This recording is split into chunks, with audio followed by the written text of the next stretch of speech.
too.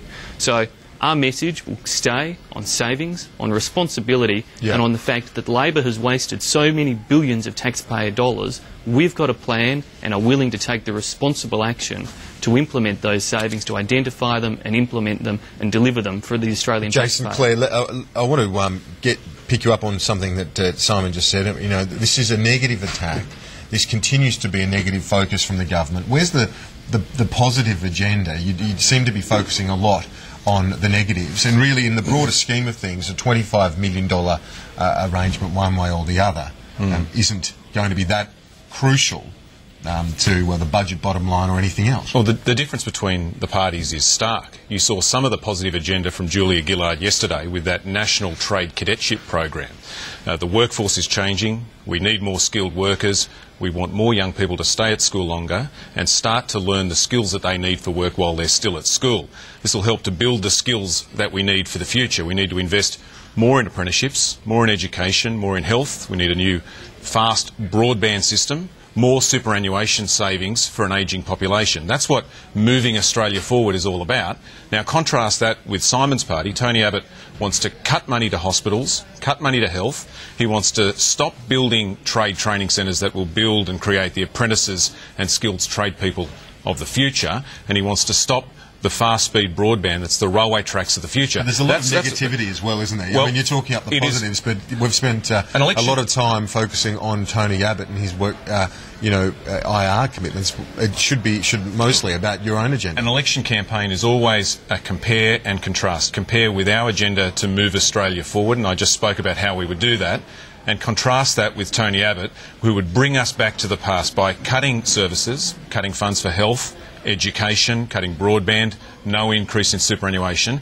And Tony Abbott is the one that is raising the issue of work choices because he can't get his story straight. One day he says he'll never bring it back. Today in the papers we're seeing that he's going to amend the Fair Work Act. Okay, Simon Birmingham, the opposition leader today in Brisbane. It's going to be such an important electoral battleground in Queensland before returning to Melbourne tonight. It's obviously going to dominate much of not just the coalition campaign but the Labor campaign as well, that state.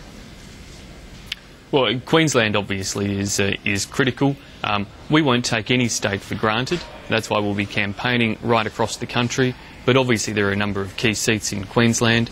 Queensland had a big swing against the coalition at the last election, and we believe we can earn support back there. And we can earn it back because the people of Queensland are disappointed with what the Labor government has delivered. And if you look at the trade training centres and so on that Jason was just talking about, it is the classic case not just of Labor overpromising and under-delivering, but of Julia Gillard having overpromised and under-delivered. She promised, as Education Minister, to deliver more than 2,600 trade training centres around Australia. She's delivered just 13. Just 13. And yet yesterday she came along and tried to put a promise on top of that already under-delivered promise. Well, Australian people have every right to question and ask, if they can't manage to deliver on the promises of last term, how on earth can we expect them to deliver when they layer promises on top of that? And that'll be something that Tony will be talking about in Queensland today, as well as outlining our positive agenda. And when we promise... Simon, I think the important point to make here, there's an important point to make, and that is that the government is building hundreds of trade training centres around the country. As Simon said, not at all. Well, how many have you built of the total amount? Not at all. 13. There are 13 out of 2,600. More than that. Being built. And the commitment that Julia Gillard made at the last election. This is the question. How many built now? Well, there are more than 20 that have been built and hundreds under construction. We made a commitment at the election. Simon, hang on a sec. You had a fair go. We made a commitment at the election to make sure that every school that wants one gets a trade training centre over the course of 10 years. And we will do that. Under Tony Abbott... Aren't dozens of schools sharing... Christopher Pine, the opposition spokesman, says there are up to 10 schools in an area sharing facilities. Why should they be... Isn't this just poorly planned? Why if you're saying they're all going to get one? No, it's a good idea. Look like they will. This is called a cluster arrangement. I saw one on the Central Coast recently where one school will have an electronics setup, another school will have a hospitality setup, another school will have carpentry. It means all students from all 6 schools can go to the different schools depending on what trade they want to specialise in. That's good development. It's going to make sure that all the students in that area get the skills that they need for the future. Now compare that with Tony Abbott, who will cancel the whole program. There won't be one trade training setting built across the country if Tony Abbott is elected. Simon, quick response to that before we move on, because we do have some other issues we need to get to. Well, that example Jason just gave must account for about half of the centres that have been built across the country already. Look, the key difference is going to be that when the Coalition makes promises this campaign, they will be measured promises. They will be part of our real action agenda where we believe we can deliver them, and we will keep them as responsible, costed, measured promises that can be delivered. Labor's promises are wasteful, profligate, and all too often end up just not being delivered. I need to move on. This is a classic case. We need to move on to this issue of Queensland. Apparently reports in the Courier Mail today that Anna Bligh is being urged by the Gillard campaign to push back her presidency of the ALP. She's due to take up the presidency in August 1. Apparently she's just toxic in the opinion polling up there, and they want Anna Bligh out of the frame. They don't want her anywhere near this campaign.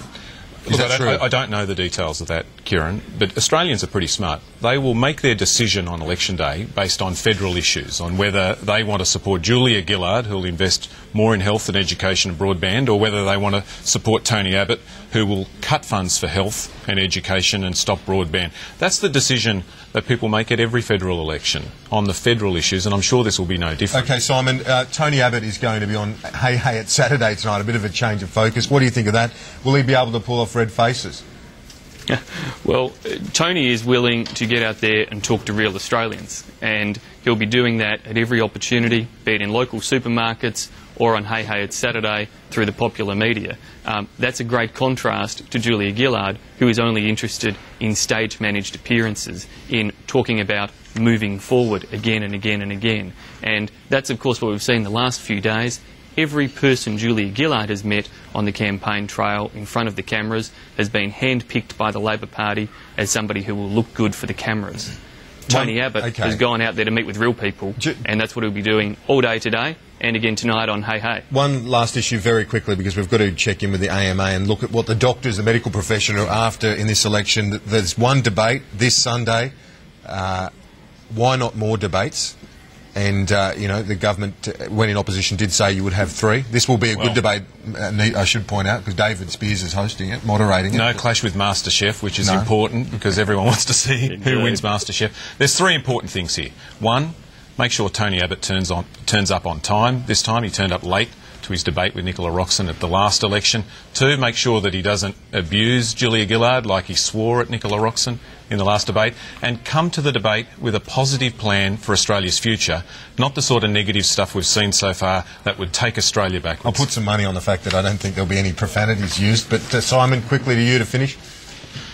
Look, the key thing for this debate, of course, will be about the future for Australia, but it will be for Julia Gillard not to talk in cliches and spin and nice little phrases like moving forward. She needs to actually own up to Labor's track record, their failed record of the last 3 years. She can't keep pretending that it's somehow the year 0 and it all starts from now. She has to take responsibility as the Deputy Prime Minister for most of the last 3 years, for her key role in it, and answer for all of Labor's failings in this debate on Sunday night. Senator Birmingham, as always, great to see you there in Adelaide. Appreciate your time. And Jason Clare, thank you. Thanks, mate. After the break, we're going to be joined by the AMA, so stay with us here on AM Agenda.